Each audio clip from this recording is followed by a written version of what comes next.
সবচেয়ে লম্বা ঘাস, দ্রুত বর্ধনশীল উদ্ভিদ হলো বাঁশ।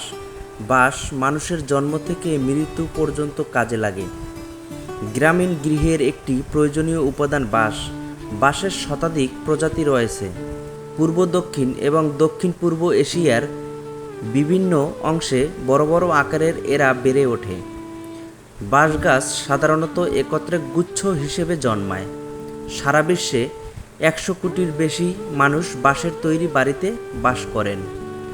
70 হেক্টর জমিতে যে পরিমাণে বাঁশ জন্মায় তা থেকে 1000 বাড়ি তৈরি করা যায়। জীবন ধারণের নানা কাজে প্রয়োজনীয় উদ্ভিদ বাঁশের প্রজাতি বৈচিত্র্যর দিক থেকে বাংলাদেশ পৃথিবীতে অষ্টম।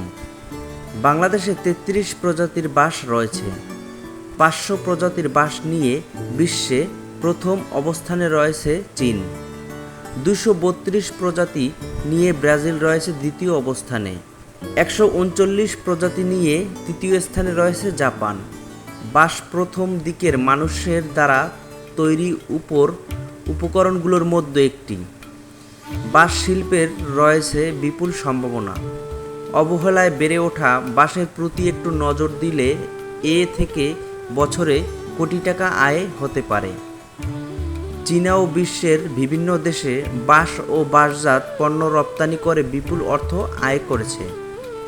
জলবায়ু পরিবর্তন, দুর্যোগ মোকাবিলা ও ভূমিক্ষয় রোধেও গুরুত্বপূর্ণ ভূমিকা রাখে বাঁশজাত।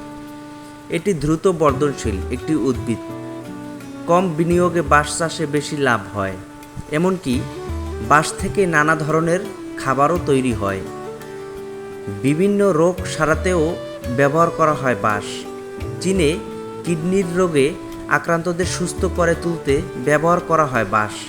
এমনকি ক্যান্সার আক্রান্তদের দেওয়া হয় বাঁশের পাতা ও শিকড় থেকে তৈরি ঔষধ।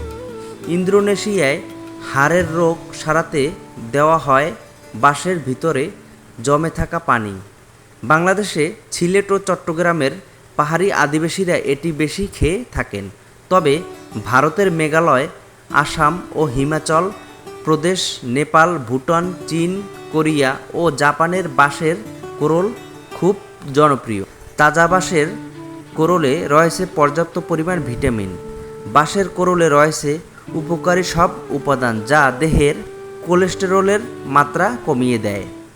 এটি হৃদরোগের ঝুঁকি কমায়, রক্তচাপ রাখে নিয়ন্ত্রণে, কোষ্ঠকাঠিন্য দূর করে, হাঁপানি, ডায়াবেটিস, তীব্র জ্বর, মৃগী রোগ ইত্যাদি নিরাময়ে যথেষ্ট উপকার করে বাঁশ।